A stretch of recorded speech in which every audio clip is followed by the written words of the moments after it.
Hello friends, welcome to home cooking A to Z. ఈరోజు మనం మార్కెట్లో దొరికే పాలు కాకుండా ఇంట్లోనే తక్కువ ఖర్చుతో పాలని తయారు చేసుకుందాం. ఈ పాలు ఎక్కువ టేస్టీగా ఉంటాయి, ఎక్కువ హెల్తీ కూడా. ఈ పాలతోనే మనం 2 రకాల మిల్క్ షేక్స్ని కూడా ప్రిపేర్ చేద్దాం ఫ్రెండ్స్. ఈ పాలని తయారు చేయడానికి మనం ముందుగా ఒక కొబ్బరికాయని తీసుకొని దానిని పగలగొట్టి అందులో ఉన్న నీటిని తీసేసుకుందాం. నీటిని తీసేసుకున్న తర్వాత ఇలా కొబ్బరి చిప్పలో నుంచి కొబ్బరిని మనం సపరేట్ చేసుకుందాం. చూడండి, ఇక్కడ నేను కొబ్బరి చిప్పలో నుంచి కొబ్బరిని సపరేట్ చేసుకున్నాను. ఇప్పుడు కొబ్బరిని మనం మంచి నీటితో కడిగి ఒక వేరే ప్లేట్లోకి తీసుకుందాం. వేరే ప్లేట్లోకి తీసుకున్న తర్వాత మనం వీటిని చిన్న చిన్న పీసెస్ లాగా కట్ చేసుకుందాం. మీరు కావాలంటే మార్కెట్లో దొరికే కొబ్బరి గ్రేటర్స్ని తీసుకొని డైరెక్ట్గా కొబ్బరి చిప్పలో నుంచే కొబ్బరిని గ్రేట్ చేసుకొని అయినా తీసుకోవచ్చు, లేకపోతే కొబ్బరిని తురుముకొని అయినా తీసుకోవచ్చు.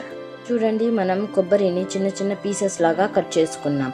కొబ్బరి పాలు తయారు చేసుకోవడానికి మనకి ఎంత రేషియో కావాలంటే 1:2 రేషియో కావాలి. అంటే 1 కప్పు కొబ్బరికి 2 కప్పుల వరకు నీటిని మనం యాడ్ చేసుకోవాలి. చూడండి, మిక్సీలో కొబ్బరిని మనం ఒకసారి నీళ్లు వేయకుండా బరకగా తిప్పుకున్నాం. ఇప్పుడు ఇందులో 1 కప్పు వరకు నీటిని యాడ్ చేశాను.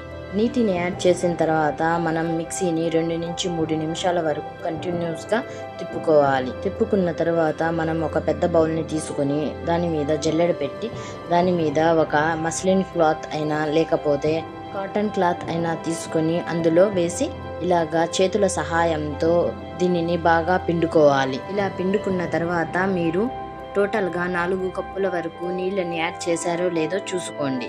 యాడ్ చేయకపోతే 4 కప్పుల వరకు నీటిని యాడ్ చేయండి. మన కోకోనట్ మిల్క్ అనేవి రెడీ అయిపోయింది. ఈ కోకోనట్ మిల్క్ని మనం గ్లాస్ జార్లో వేసుకొని 2 నుంచి 3 రోజుల వరకు ఫ్రిడ్జ్లో స్టోర్ చేసుకోవచ్చు. ఎన్నో పోషక విలువలున్న ఈ కోకోనట్ మిల్క్ని మనం ఇంట్లోనే రెడీ చేసేసాం. ఈ వీడియో మీకు నచ్చినట్లయితే లైక్ చేయండి, నచ్చకపోతే డిస్లైక్ చేయండి. నచ్చితే మీ ఫ్రెండ్స్ అండ్ ఫ్యామిలీకి షేర్ చేయండి. ఇలాంటి మరెన్నో రెసిపీస్ కోసం మా channel home cooking A to జెడ్ని సబ్స్క్రైబ్ చేసుకోండి. మనం ఈ కోకోనట్ మిల్క్తో 2 రకాల రెసిపీస్ని తయారు చేసుకుందాం.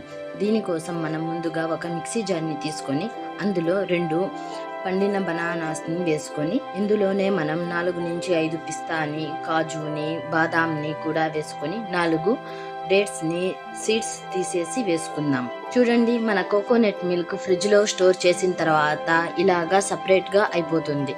మీరు కంగారు పడవలసిన అవసరం లేదు. ఇలా బాటిల్ని 2-3 సార్లు బాగా షేక్ చేస్తే కోకోనట్ మిల్క్ అనేది మనకి యూస్ చేయడానికి రెడీ అయిపోతుంది. ఇప్పుడు 1 కప్పు వరకు కోకోనట్ మిల్క్ని యాడ్ చేసి 2 నుంచి 3 నిమిషాలు మిక్సీ పట్టుకున్న తర్వాత మిగిలిన 1 కప్పు వరకు కోకోనట్ మిల్క్ని కూడా యాడ్ చేశాను. మీకు చిక్కగా కావాలంటే మీరు 1 కప్పు వరకు కోకోనట్ మిల్క్ని వేసుకోండి, లేకపోతే 2 కప్పుల వరకు కోకోనట్ మిల్క్ని వేసుకోండి. అంతే ఫ్రెండ్స్, సింపుల్గా కోకోనట్ మిల్క్తో బనానా డేట్స్ మిల్క్ షేక్ అనేది రెడీ అయిపోయింది. ఇది హెల్త్ పరంగానే కాదు, టేస్ట్లో కూడా చాలా బాగా ఉంటుంది. బయట కొనే మిల్క్ కంటే ఈ మిల్క్తో మిల్క్ షేక్ని చేసి చూడండి, ఒకసారి మీరు మళ్ళీ చేసుకుంటారు.